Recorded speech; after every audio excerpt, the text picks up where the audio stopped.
This is a head-to-head challenge. We want to find out which vehicle you prefer, and may the best car win. Flory. This is awesome. I felt like, wow, this isn't a Ford. With the Camry, I could feel the car sliding a little bit. Oh, the Fusion is so much better. Feels a little sloppy in the Accord. I did feel like I was driving my mom's car in the Camry. With the Fusion, it just has a younger vibe to me. There's butt warmers and coolers. Oh my gosh, I can feel it. And how about acceleration? A lot more pickup on the Fusion. Does not feel like a four-cylinder. Is that because of the EcoBoost? EPA estimated up to 37 miles per gallon highway. 37 miles a gallon highway? So more than the Accord.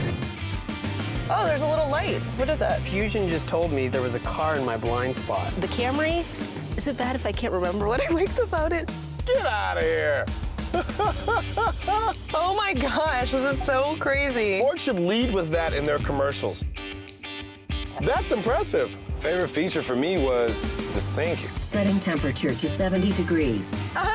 Thanks, lady. Told the car what to do and it did it for me. Next thing I'm gonna ask the Fusion to do is make me a cup of coffee, maybe a bagel. Before today, I would have never considered a Ford. Now I need to be looking at the Fusion. The winner is the Fusion, hands down. Any last thoughts? I want it. I have nothing to say other than, wow. I'm Erica. This is a head-to-head challenge. We want to find out which vehicle you prefer, and may the best car win. Flory. This is awesome. I felt like, wow, this isn't a Ford. With the Camry, I could feel the car sliding a little bit. Oh, the Fusion is so much better.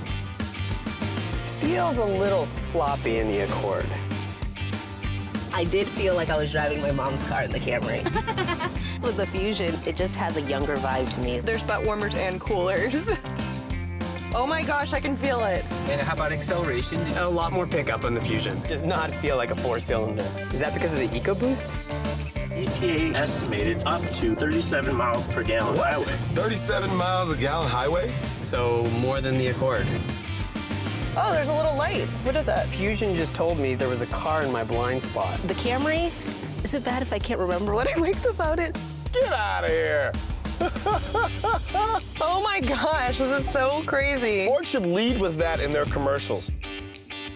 That's impressive. Favorite feature for me was the sync. Setting temperature to 70 degrees. Thanks, lady. Told the car what to do and it did it for me. Next thing I'm gonna ask the Fusion to do is make me a cup of coffee, maybe a bagel. Before today, I would have never considered a Ford. Now I need to be looking at the Fusion. The winner is the Fusion, hands down. Any last thoughts? I want it. I have nothing to say other than, wow. You know the hybrid's gone mainstream when all the official cars of Middle America offer one. Look at Accord, Camry, Malibu, Sonata, and Ford Fusion. This may be the most interesting of the pack, however. Let's drive the 2013 Ford Fusion Hybrid. This one's an SE, and check the tech.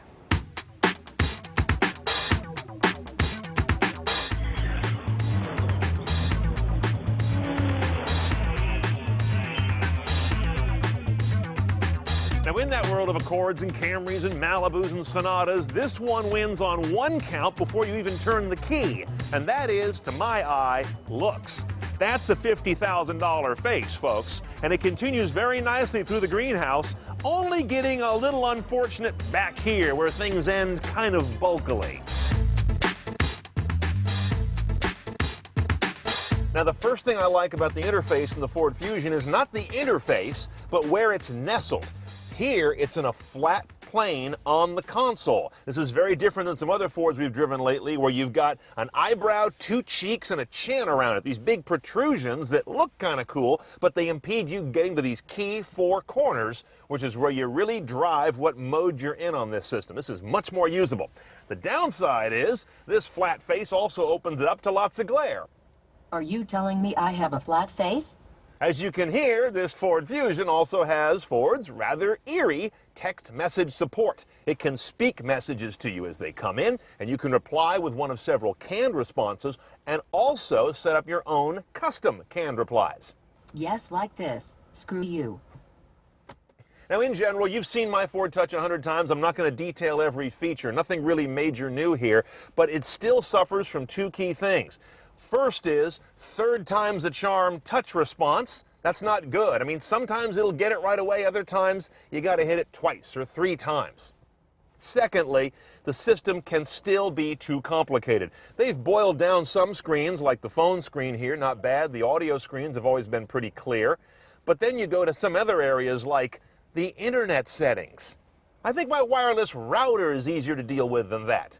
Oh, by the way, the navigation in the Fusion Hybrid is a really good system right now. This is Ford's latest iteration. A couple things you'll look for. These nice, clear street signs that show up on city streets are very good. You're also getting some local traffic conditions, as you can see, called out nicely with a glow around the street as opposed to a changing line color. This, to me, is much more digestible than changing street line colors. Also note that as of today, we're shooting in February of 2013, Ford's App Link, a big collection of apps, does not work with my Ford Touch, this multi-LCD interface. It's a weird split in their technology right now, and they're working on it, but for now, no App Link here. That means Ford's app support is trapped on the earlier Generation 1 version of Sync. It's LCD-based, but very different than this. Or even on the non-LCD cars, like we've seen in the Ford Fiesta, but not here on the most modern head unit. I'd like to see Ford pull it all together, get all their app support with their new open developer platform and their best 3LCD interface, and solve the lag and complication here, and get that done by the end of 2013. Time's a-wasting.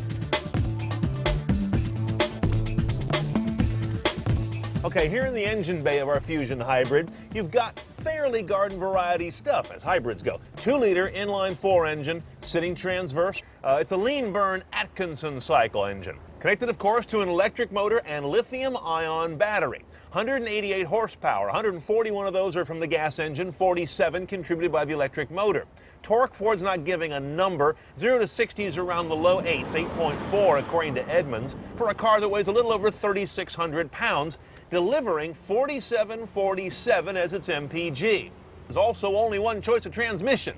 It's a continuously variable gearbox, as is common with these powertrains. And you cannot tow anything with a hybrid, by the way. Bear that in mind.